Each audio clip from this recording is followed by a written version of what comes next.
this is my walkthrough for my 304 final project. Um, Essentially, this is a D&D inspired dungeon. The idea is it's a creepy sort of, dungeon. You start off in a cell and explore behind the walls. As you can see, I've gone for a colour scheme of green and oranges, mainly because those two colours sort of clash. An old brick design for the walls and floors to make it look like it's a castle dungeon. Um, and in order to guide the player, I used glowing footprints, at least for the start of the level, to sort of push the player in the right direction.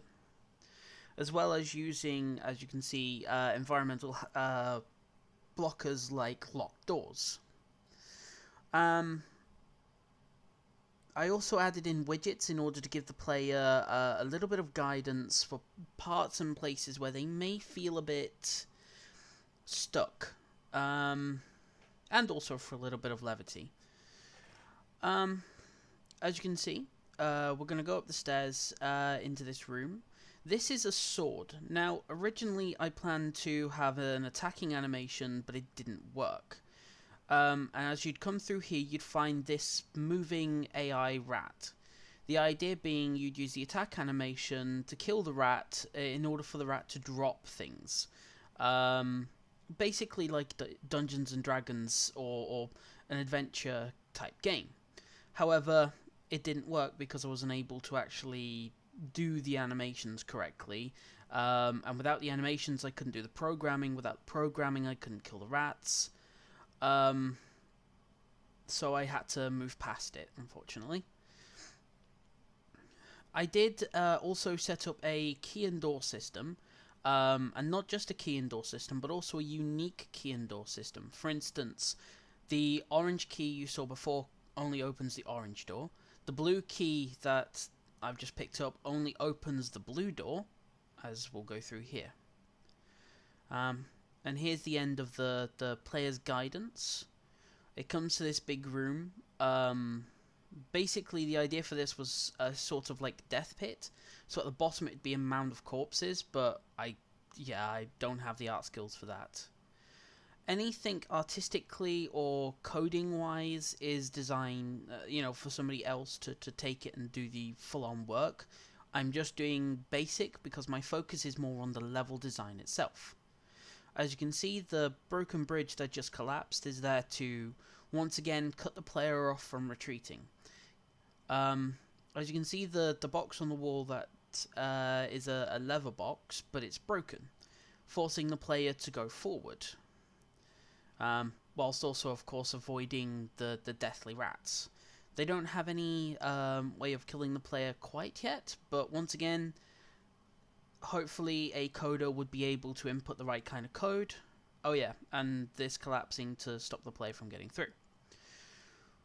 All the way along, this is forcing the player into a linear path, even though it looks like there's alternative routes and ways to go. I'm also hoping that, once again, the colour scheme is really setting the level.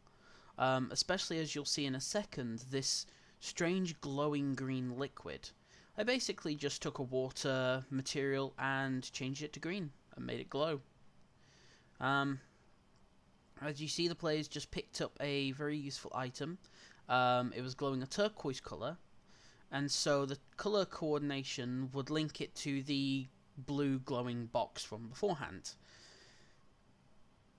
And as the player comes along here, they will find the lever box, put it in, and then activate it. And once again, the widgets help guiding the player. And there we go. Now down the stairs to go even further into the abyss.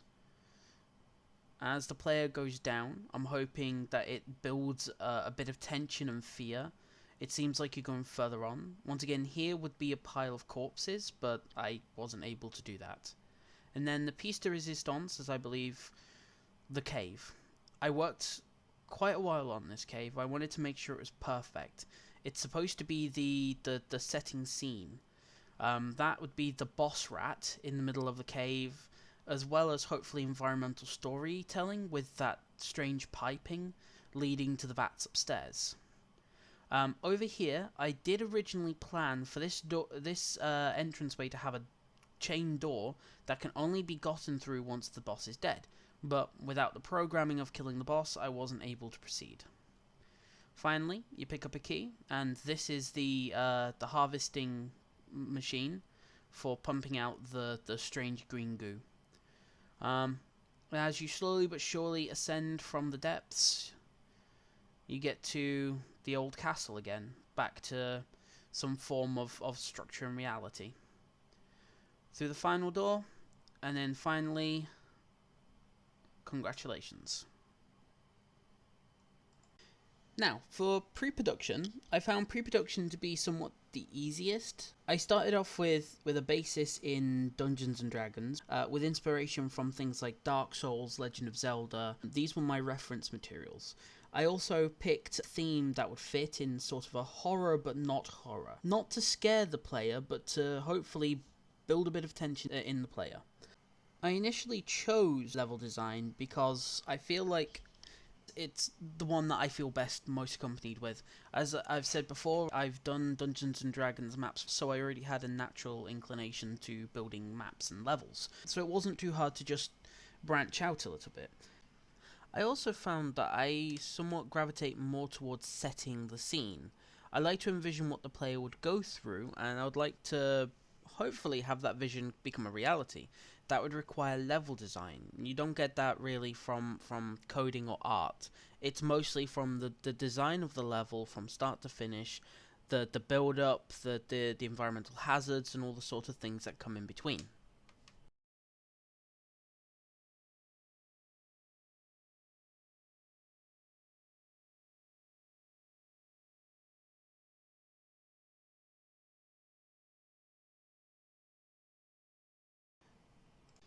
Now for the actual build.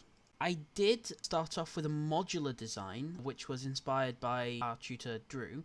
Using the modular design, I built the block out very quickly. Because of building it very quickly, I was able to basically piece it together and have a lot of complex work done very early. The main reason for modular tiles was so that art design could do one tile and one wall, and it would just copy for the rest of the level, making that sort of build as well as the sort of art a lot easier.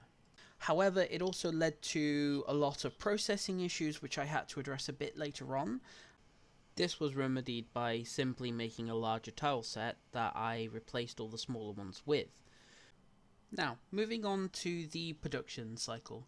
Production for me was just a long period of doing things, making slight editing, doing things again. There were a couple of changes I had to do. Mostly, when I built the original map, the tutor wasn't too happy with my choices. So working with him, I was able to refine it and make it a lot more in keeping with what the brief was asking for.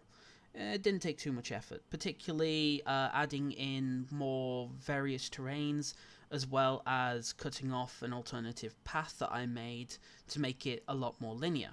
I also attempted to deal with animation and programming, both of which I had a lot of issues with. I did do a breakthrough and used a guide to do AI rats, which was really good until during the post-production when I accidentally broke it and couldn't fix it. But I had to resort to an alternative method. This method was basically just a spline path that the rats followed. Finally, for the post-production, the feedback I got was overwhelmingly positive. Very few quandaries and issues were found with the game. Most of it was based, once again, in the animations and some programming issues, particularly the picking up the sword and not being able to kill the rats.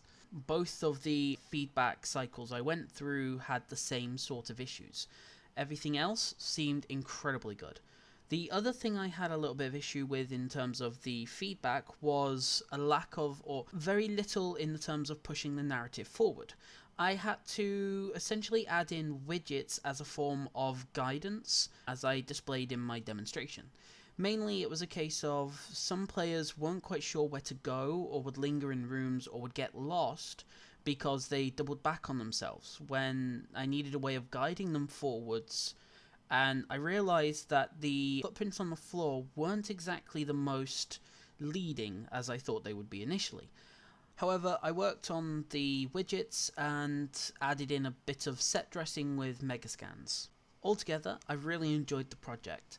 I found I handled time management well because I was excited to do the project and cracked on with it quite frequently. The issues I faced particularly were the animations and coding, both of which I struggled with, only succeeding by coming up with basic solutions and workarounds. This, of course, being the spline path for the rats, the hidden staircase instead of a climbing animation down a ladder, and finally a render distance for the lights so that they would disappear when they're too far away from the player to lessen the frame rate issue. All things considered, however, I'm doing level design, not necessarily art, coding, or any other such things. So my major focus should be on designing the level, with any extras like coding or animations being handed off to another professional in the team. In summary, I highly enjoyed the project. I loved building the level, designing and setting the scene. I loved playing around with some of the extra stuff, like with the rats and the colour scheme that I used. I also learnt a lot of new skills, as well as some shortcuts to trim some time and energy, particularly using megascans to fill in for blocks instead of building them myself in a whiteout and trying to make them in alternative software. I also found during the course of the project that I was struggling to find ways to justify why I would do something other than just I thought it would be cool, wanted to try it and see how it would work. Basically the approach of throwing enough stuff at the wall and see what sticks, which I feel has somewhat worked,